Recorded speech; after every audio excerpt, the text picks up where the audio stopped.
सिर्फ आलू का पराठा क्यों बेटा? मैं तुम्हें कलकत्ते का राज भोग खिलाऊंगा, दिल्ली का सोन हलवा। दोस्तों, फिल्मों के कुछ किरदार ऐसे होते हैं जो अविस्मरणीय छाप छोड़ते हैं। जरूरी नहीं कि मुख्य अभिनेता हो या अभिनेत्री। किसका माल था? What do you mean किसका माल था? मैं स्मगलर लगता हूँ मुझ मुंडा?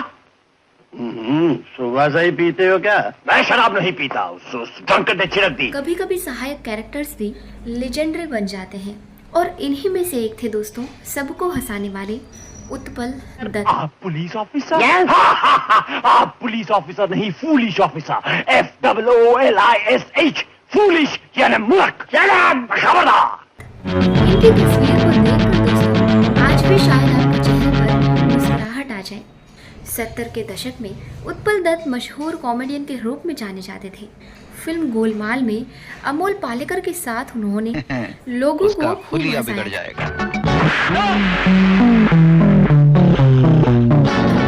अभिनेता होने के साथ साथ उत्पल दत्त राजनीति कार्यकर्ता भी थे, जिसकी झलक उनकी फिल्मों में दिखाई देती है।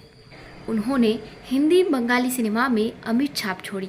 उनकी फिल्मों को देखकर दर्शक तो खुश होते थे, लेकिन सरकार नाराज हो जाती थी।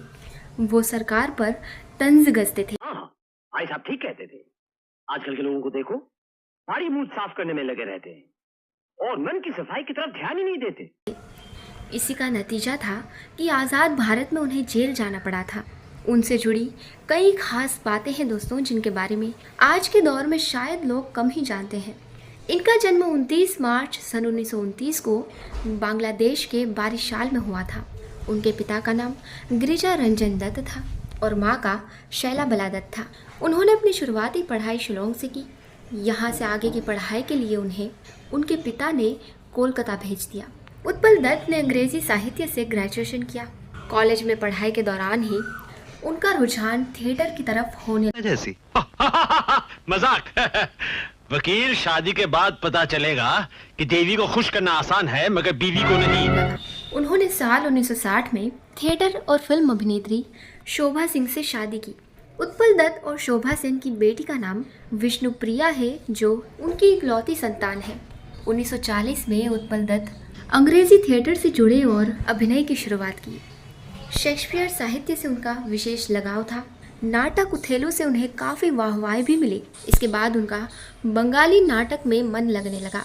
बंगाली फिल्मों के साथ उनका थिएटर से प्रेम भी जारी रहा, जिस दौरान उन्होंने कई नाटकों का निर्देशन और लेखन भी किया।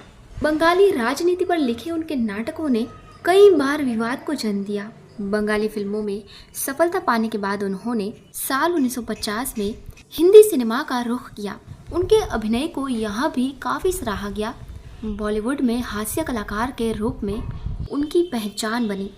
उन्होंने गोलमाल, नरम गरम, रंग बिरंगी, शौकीन और गुड्डे जैसी फिल्मों में काम किया। अमिताभ बच्चन की साथ हिंदुस्तानी में वो भी थे। गोलमाल फिल्म में उनका एक डायलॉग बहुत ही प्रसिद्ध था, जब वो कहते थे दोस्तों, बेटा राम प्रसाद। उनकी डायलॉग डिलीवरी का अंदाज ही निराला था। उत्पल दत्त कलाकार होने के साथ ही एक बड़े मार्क्सवाद क्रांतिकारी भी थे। उनके लिखे और निर्देशक कई बंगला नाटक विवादों में घिरे। साल 1963 का नाटक कल्लोल भी विवादों में घिरा। इसमें 9 सैनिकों की बगावत की कहानी को दिखाया गया था और तब की कांग्रेस सरकार पर निशाना साधा गया था। इसके बाद 1965 में उत्पल दत्त को कई महीनों के लिए जेल जाना पड़ा। 1967 में जब बंगाल विधानसभा के चुनाव हुए तो कांग्रेस को हार का सामना करना पड़ा। कांग्रेस की हार की वजह दोस्तों उत्पल दत्त की गिरफ्तारी भी मानी गई थी। वहीं जब देश में आपातकाल लगा तो उत्पल दत्त ने 3 नाटक लिखे। इनमें barricade, city of nightmares, enter the king थे। उस वक्त सरकार ने तीनों नाटकों को बैन कर दिया था। उत्पल दत्त को उनके हुनर का सम्मान भी मिला। फिल्म गोवन शॉम के लिए उन्हें साल 1970 में राष्ट्रीय पुरस्कार मिला था। वही फिल्म गोलमाल के लिए उनको फिल्म फेयर बेस्ट कॉमेडियन के अवार्ड से नवाजा गया था।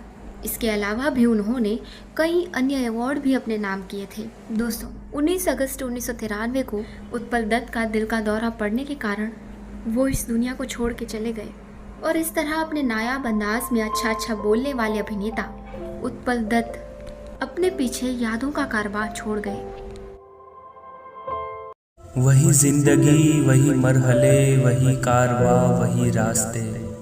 वही जिंदगी, वही मरहले, वही कारवां, वही रास्ते, मगर अपने अपने मकाम पर कभी तुम नहीं, कभी हम नहीं।